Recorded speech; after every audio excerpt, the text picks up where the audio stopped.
Արաբոն հայ ազգային ազատագրական շարժման գործիչ առաջին ֆիդայիններից է եղել, ծնվել է 1863 թվականին Բիթլիսի նահանգի Կուրթեր գյուղում, սովորել է Մշո Սուրբ Առաքելոց վանքի դպրանոցում, ինքնապաշտպանության նպատակով կազմակերպել է զինված խմբեր, 1882 թվականին թուրք իշխանությունները ձերբակալել են Արաբոյին և դատապարտել 15 տարվա տաժանագրության, սակայն նա փախել է բանտից և շարունակել իր գործունեությունը, պայքարել է սուլթանական բռնապետության ազգային ճնշումների և սոցիալական կեղեքումների դեմ: 1893 թվականին Արաբոն 16 հոգանոց զինված խմբով անցնում է ռուս-թուրքական սահմանը, ճանապարհին կռվի են բռնվում քրդերի հետ,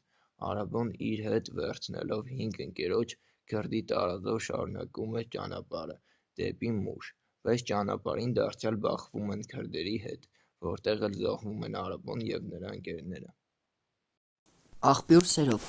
հայ ազգային ազատագրական շարժման հերոս Ֆիդայի վաղ տարիքում ընդհարվելով քրդերի հետ սպանել է նրանցից մեկին ու անցել արտասահման։ Հրայր դժոխքին Ռումինիայում հանդիպելուց հետո որոշել է վերադառնալ Արևմտյան Հայաստան և զբաղվել իր հայրենիքի պաշտպանությամբ։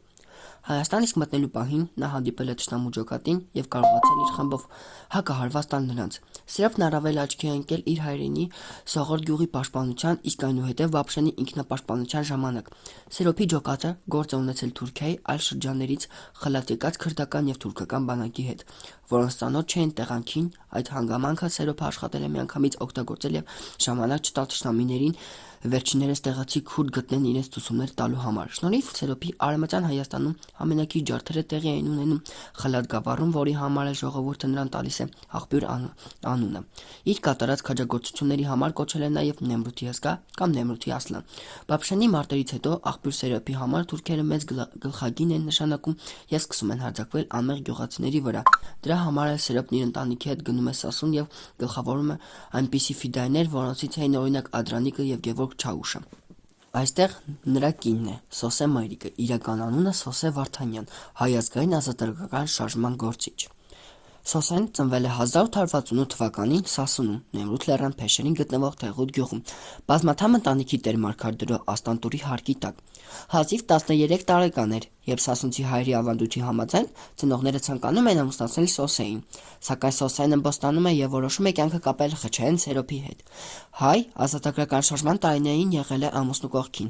Սոսե Մայրիկը մահացել է Եգիպտոսի Ալեքսանդրիա քաղաքում 1953 թվականին։ 1990-ական թվականներին նրա աճյունը տեղափոխվել է հողին։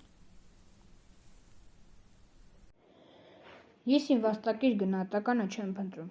այլ ցանկանում եմ, որպեսզի երջանիկ լինի այն ժողովուրդը, որին ծառայում եմ ողջ կյանքում։ Այս խոսքերի հեղինակը եղել է Անդրանիկ Օզանյանը։ Զորավար Անդրանիկ Օզանյանը ծնվել է 1865 թվականի փետրվարի 25-ին Արևմտյան Հայաստանի Շապին Գարահիսար բերդաքաղաքում։ 1895 թվականին անդամագրվել է Հայ հեղափոխական դաշնակցություն կուսակցությանը, անցել Սասուն։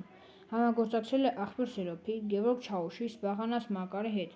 Սերոբի մահից հետո վրեժխնդիր է եղել նրա սպանության համար։ 1901 թվականի նոյեմբերին ղեկավարել է Առաքելոց վանքի կռիվը։ 1904 թվականին գլխավորել է Սասունի 1904 թվականի հերոսամարտը, որի պարտությունից հետո անցել է արտասահման։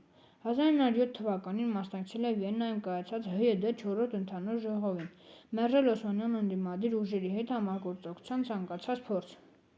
1914 թվականին վերադարձել է Կովկաս, նշանակվել առաջին կամավորական ջոկատի հրամանատար, աչքի ընկել 1915 թվականի ապրիլի 18-ին Դիլմանի ճակատամարտում և 1916 թվականի փետրվարի 18-ին Բիթլիսի գրավման ժամանակ։ 1918 թվականի հունվարին նշանակվել է հայկական երկրապահ զորամասի հրամանատար, միաժամանակ նրան շնորհել է ռուսական բանակի գեներալ-մայորի կոչում։ 1918 թվականի հունիսին մերժելով ճանաչել Բաթումի պայմանագիրը 20 000 հայ գաղթականության հետ Լոռուց անցել է Նախիջևան, այնուհետև Զանգեզուր։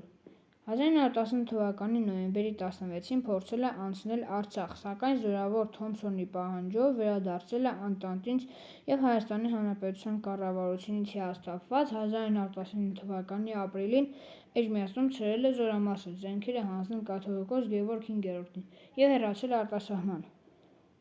1922 թվականի մայիսի 15-ին Փարիզում ամուսնացել է Նվարդ Քյուրքչյանի հետ,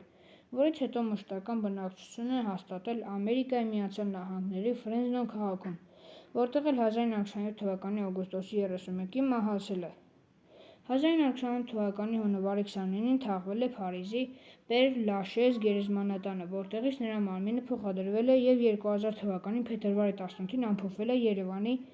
Եռաբլոր զինվորական պանթեոնում։ Նրա մասին գրվել են բազմաթիվ գրքեր, երգեր, բանաստեղծություններ։ Նրա հուշարձանը կանգնեցված է Հայաստանի Հանրապետության շարք բնակավայրերում։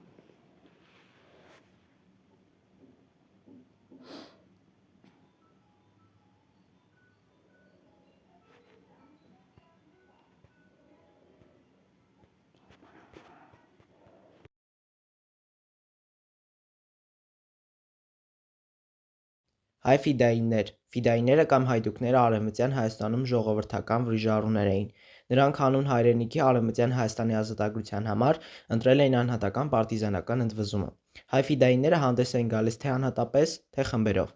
Առաջին ֆիդայական խմբերը հանդես են եկել դեռևս 1880-ական թվականներին։ Այսօր կխոսեմ հայ ֆիդայիններից Մախլուտոյի մասին։ Սմբատ Բորոյան կամ Մախլուտո ծնվել է 1875 թվականի օգոստոսի 15-ին, նորտոմարով օգոստոսի 28-ին, Մուշ քաղաքի Սուրբ Մարինե թաղամասում, ավարտել է տեղի վանական դպրոցը։ 1900 թվականին մտել է ՀՅԴ Մուշի երկաթ խմբի մեջ, գործակցել է Անդրանիկի Հրայր Դժոխքի հետ, ահաբեկել աղբյուր Սերոփին մատնողներից մեկին։ 1901 թվականին մասնակցել է Անդրանիկ Օզանյանի ղեկավարած Առաքելոց վանքի կռվին։ 1904 թվականին Սասունի ինքնապաշտպանության ժամանակ Գևորգ Չաուշի հետ ղեկավարել է Իշխանաձորի մարտերը։ Սասունի ինքնապաշտպանության պարտությունից հետո Անդրանիկի, Գևորգ Չաուշի և մյուս ֆիդայինների հետ թուրքական զորքերի դեմ շարունակել է կռվել Մշո դաշտում, այնուհետև անցնելով Վասպուրական, մասնակցելով Անդրանիկի ղեկավարած 1904 թվականի հուլիսի 14-ին Աղթամարի կռվին։ Զորավար Մախլուտոն այնուհետև անցել է Կովկաս, ակտիվորեն մասնակցել 1905-ից 1906 թվականներին հայ-թաթարական կռիվներին, ղեկավարելով Արտաշատի հայության ինքնապաշտպանական մարտերը, այնուհետև ՀՅԴ-ի որոշումով անցել է Իրան և իր խմբով ակտիվորեն մասնակցել 1905-ից 1912 թվականներին իրանական հեղափոխությանը, կռվելով Ուրմիայի շրջանում։ Մահացել է 1956 թվականի մարտի 20-ին Երևանում, թաղված է Էշմիածնի Սուրբ Գարանե եկեղեցու բակում Խենթի գերեզմանի աջ կողմում։ Նա եղել է Հայաստանի առաջին հանրապետության զորավար և գեներալ։